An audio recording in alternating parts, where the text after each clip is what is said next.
Most of the time, as cancer survivors or cancer thrivers, you go into hospital, you're being treated, your doctors tell you, we want to make sure we are trying to help you for you to get quality of life. Quality of life. Can you imagine? Someone is trying to get quality of life, but anytime you come in with pity and pity and pity parties, you're actually interfering with the quality of life of that person.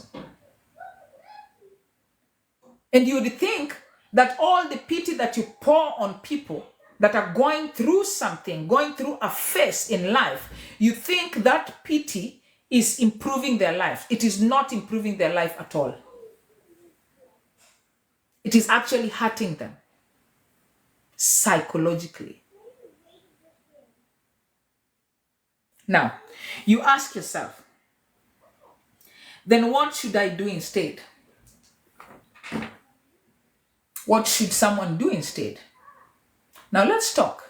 Let's talk about what you can do instead. Let's talk about some of my experience going through this journey, right? Let's relate pity and empathy. Let's relate pity and empathy. Pity, in some way, you could put it on the same group, the same WhatsApp group with sympathy, but sympathy sometimes is on it sits on the line with a little negative and a bit of positive, but pity is just on the negative. Now, pity is that which you do that is not part of a solution. Pity is that thing that you do that is not part of a solution, is not even an attempt to a solution. But empathy is that feeling or what you do when you put yourself in the shoes of that person and ask yourself, what to this person? What can I do? What can I do that could make this person who is feeling like this at this time, what can I do to help them? What can I do to help them? Let me give a good example. Last week, we lost a young woman, a wonderful, beautiful woman. Her name is Kat Janice. She died young. She was married. She had a young son, very little boy. And Kat Janice was a musician. She produced music. And there is one song that I love so much. I've played it on a lot of my videos. I put it because when I do that, I know there are some funds that she gets for her son. She did that and she said, please, can you share my song? Can you promote my song? Because that will ensure that I leave some kind of funds that will help my son to grow. Now, two people would go to maybe a post or a video that Kat Janice had posted. And one would say, hugs. One will say hugs. And they post every day. And Kat Janice is trending. If you're creating a video, you will always see her song. And she did not put any restrictions on her song. Maybe her husband will now start putting restrictions or something. But before she passed away, she did not put any restrictions. Meaning,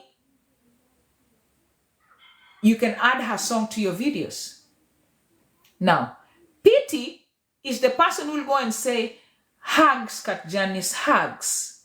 Or even after her death, that person will go and write on the husband's wall or still on Kat Janice and say, oh, Kat Janice has died, oh, hugs. And then there is that other person that empathizes, especially with a young boy who has lost his mother. And that person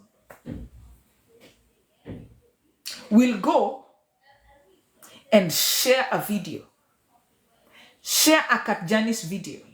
Or that person will go and create a video and put Katjani's song in the background. Those two people have done something, but one has done an action that can never be part of a solution, but ignites sorry feelings. But one person has done something that an empathizer would do. The person who did this second thing, they did not have to use money. It's not every time it's about money, no. But they did something that helps Katjani's family know that, wow, people really care about this son. There's something about this blanket that I love. I just love to have it on my office chair here in the house. And it's an electric blanket, right? It's an electric blanket that you can charge. There's a wire in here. I charge it when it's cold winter and I just want to cuddle in it and feel warmth. I charge it and I feel good. This blanket, I never even knew there were blankets that are electric. I never knew that. So this blanket was brought here. You see, there's something you attach here. You attach it here, then you put it on the socket, and then the blanket starts getting warm. The blanket starts getting warm and warm and warm. This blanket, it wasn't a gift. You can't even say it's a gift. But this blanket was given to me, new, by one of the best friends that I met after cancer. And she is also a cancer survivor, Mother Pam. Mother Pam, I don't know if you're on this live, but you know I love you. I love you. I have met Mother Pam and she loves my kids. My kids love her. Our family just loves her. My mom loves her. My brother came over and I took my brother to visit her family. They are so special. They are African American family. We are African family. But can you imagine what brought us together? Life challenge, life experience. Now, the person who connected me to Mother Pam because when I was diagnosed, she lived near me in Houston. We just moved from Houston in December, right after Christmas, we moved to Oklahoma. But Mother Pam was with us in Houston, but I used to be in North Carolina some years back, and that's where I used to go to their church. Then she moved to Houston, and we also moved to Houston. So we've been long, But I did not know her from North Carolina. She was in the church, but I never knew her. And then when I was diagnosed with cancer and I was a total mess, I was crying, I was seeing the psychiatrist, and I knew I was going to die. I did not even think I would be here today. Then someone connected me to Mother Pam and said, hey, there's someone I want you to talk to. And I'm going to have that person call you. And Mother Pam called me. And listen to this and you will understand an empathizer. Because she, especially for her, she had gone through this journey. So she knew what I was going through. And she knew I was going to start chemotherapy. And she knew what I would want. Because it was January. It is cold. So Mother Pam came to my home. And she told me, hey, you're starting chemotherapy soon. I brought you a warm blanket. And I was like, warm blanket? We have blankets in the house. Like, why is she bringing me a blanket? And she told me, when you go to chemotherapy, you need to carry that blanket with you because you will need it. And I said, okay, I will need the blanket. And then when she brought the blanket out and I looked at it, I was like, what kind of blanket is this? It has a wire hanging on it. And she showed me and plugged it in. And I was covering myself. And the blanket started warming up and warming up. I don't know, the feeling in my heart. I just felt like somebody understood. I felt like Mother Pam understood completely what I was feeling inside. And that was empathy. She did not come and start telling me, oh, hug, so just hold me tight or just smother me with oh, blah, blah, blah. She did not come with pity. She came and met me and knew what I would need. So she was coming with the feelings accompanied with a solution to make the journey easier for me. So guys, if you meet someone going through hardship, illnesses, diseases, if you meet someone who's just been diagnosed, who's just been divorced, or they're going through divorce, someone who's lost a loved one, someone who's lost a job, think about empathy. Think in terms of what I'm telling this person. Is it part of a solution, or is it just being said for the sake of it? Now, coming to me, for me, the things that I prefer to hear from people are questions. I like questions. I like questions because I am out to share my experience, to educate and to empower.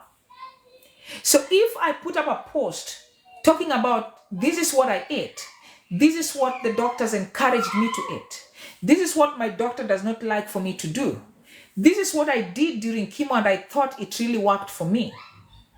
When I write those, I am not writing them for someone to come and give me hugs. Really? I am writing to share knowledge, because there are some cancer patients who may not know that. There are some caregivers who may not know what to cook for their loved ones who are going through treatment. And so I post for that specific population. And so you can imagine when you're busy educating and empowering, and then out of all that, someone is saying, hugs, hugs, the Lord will heal you. I pray for total healing for you, meaning you're telling me I'm not totally healed. Hey, you guys. Stigma. Stigma, guys. Stigma. See, if you allow yourself, now leave alone people who are thinking, oh, this and sending you hugs and virtual. No. If you think about yourself now, scripturally now, and you think of what you're going through, I don't know what you could be going through. But can you imagine if you think of what you're going through, and then you come back to the Bible and you realize, and whenever people ask me, is it yesterday or the other day? Was it yesterday, Irene? I don't know. Yesterday or the other day, someone asked me, why are you always so happy? Why are you happy? Like, they look at me and they don't understand why I should be happy. You know? As in the way I look, what I've gone through. Yesterday, I was seeing my primary care doctor for the first time. I got a doctor at last and I met him. And he was asking me questions. And when I finished responding to them, this man looked at me. And this man told me, you have gone through a lot at a young age. You have gone through a lot at a young age. And I looked at him and I said, yes, I have. Yes, I have.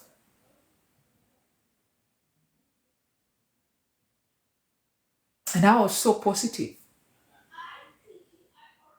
And I think he was getting shocked because he was checking me. And yesterday, I had a very important meeting on, someone just came here and saw me here. And you guys, I have a lot to share. I'll be bringing them. They are a non-profit here in the US. They help cancer patients in the US, cervical cancer patients and breast cancer patients who have been diagnosed within the past 18 months. So very soon you will see me bringing people here. And if you're going through cancer right now and you are in the US and your diagnosis is within 18 months, write to me. Write to me, and I need to give you details, but I'm still meant to finalize things with them. I need to give you details because they send food, healthy food to you wherever you are in the US. They also give some vouchers every month for grocery shopping and buying some other things that they are not able to send you. So I never even knew about them. They just came and found me. Actually, they found me on TikTok the day that I was cooking mushroom. That's the day they discovered me, and they wrote to me. So I just love how God is using this TikTok channel to bring blessing to people. Remember what is it, Mordecai, Queen Esther's uncle was telling Esther, if you don't join us and go and talk to the king, you never know. You never know that could be this was what was supposed to be at such a time as this. This was why you were supposed to be there. But if you refuse to do this for us, then you just have to know that if they are killing us, they will also kill you. Yeah. That's what the uncle said. And that's why people don't understand me completely, because for anybody to understand me, especially people that come into my life, they have to be people who are very close spiritually to God and to the word. Because you cannot understand me unless you understand the word. Because I am someone who is living in a promise. I'm living in the promise because when God was taking me through the healing, because doctors treat and God heals. And I normally insist healing. And I don't even use the word remission. My doctor yesterday was asking me, so you're in remission? I looked at Wheeler. Because it was my first time meeting him. He's not like my old primary care doctor who knew you should not use the word remission with me. So this was a new guy. So I'm like, okay, let me just say yes. But when he gets used to me, I'll say, now, don't ever use the word remission with me. Because for me, remission just means just relax, I'm coming back. Relax. Remission means relax, I'm coming back. I don't like that word at all. So going through my journey, I promised God that however much time you give me, I want to serve. I want to create awareness. I want to feed poor cancer patients. I want to do all this in ministry. And that is what I'm doing. Sometimes I have nothing. I have very little money on me, and I'd rather remain without. And I send it to the patients that I was feeding at that time because they are going through chemo. They need food, And I think of Esther that you've said, and I'm like, at such a time as this, I was meant to be here. For the period that God wants me to be around, I will serve. I will sacrifice my time. I will sit for an hour and a half or an hour to share this word. But as we share, I want to remind someone, the reason why for me, I don't really want to care the thoughts in people's minds, because many times people will look at me or look at other thrivers or survivors and look at them in terms of, ooh, this woman is almost dying. She will die soon. Cancer is incurable. So she will be dying. And the person thinking that could be drowning the next day.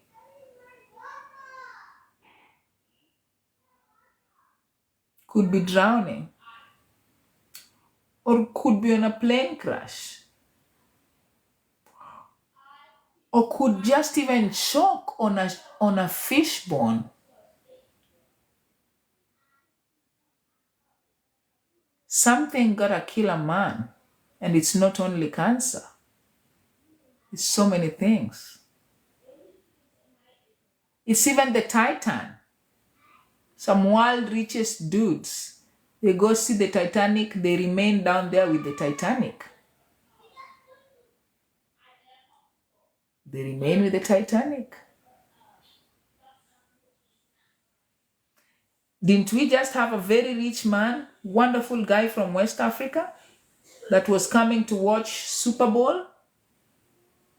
They died in a plane crash. He was bringing the son to watch Super Bowl. Was it last month? Something gotta kill a man. So don't look at me and think of me in terms of a walking corpse. No. I am someone who lives the moment because the Bible tells me, do not worry about tomorrow. Tomorrow has its own problems. Tomorrow has its own problems. Can you imagine if you're carrying the problems of today and you're still worrying about the problems of tomorrow? How many problems do you want to carry now? Yes, he was family. Look at that. Those were wonderful, wealthy, healthy people. Just out of nowhere, pop, plane crash. So as long as somebody is still alive and walking the surface, look at that person as someone full of life. Look at that person as someone full of life. Yes, no one knows how they will live, but all of us will live, all of us, but no one knows. I normally tell my siblings, none of us know. However, I tell them, I have one likelihood. I tell them, for me, I have one likelihood. But for you guys, you still don't know. You don't even have any likelihood of anything. It's just me looking at things positively all around, And then I again tell them, but you see now me, with this likelihood, I have time to plan myself. As in, death will not catch me unawares if it is through this other likelihood. Because now it has put me on that, path of preparation. Yes. Yeah. Yeah. However, if it is something else that is not me, then gone. No, nothing to prepare. I said it's easy, right? So please, if you had me correct, and you are someone who likes maybe seeing someone going through something and they're taking it positively, they don't want pity around them, don't force pity on them. Don't force pity on them. It does not help them. We've gone through research. Actually, it hurts them. It hurts them. Because number one, for me, if you write to me hugs, I'm like, why are you hugging me? I did not ask for hugs. If you write for me, oh, God will heal you, it means you're telling me I'm not healed. I am very sick and I'm not healed. If you tell me, there was a time somebody tells me, God will heal me, I said, I am already healed. And then that person came back and started arguing and say, okay, then I pray for your total healing. Then I'm like, I think when God does something, he has done it clean. Why are you again praying for my total healing? So does it mean God came and healed but left something? He did not do total healing. So such words are not good words. A lay person or someone who has not gone through trauma may think that those words are positive. No, those words are sugar-coated. They're sugar-coated. They're negative words sugar-coated. So they are made to look positive to people who don't know how to analyze. But for people that analyze so easily, we know negative when it is negative.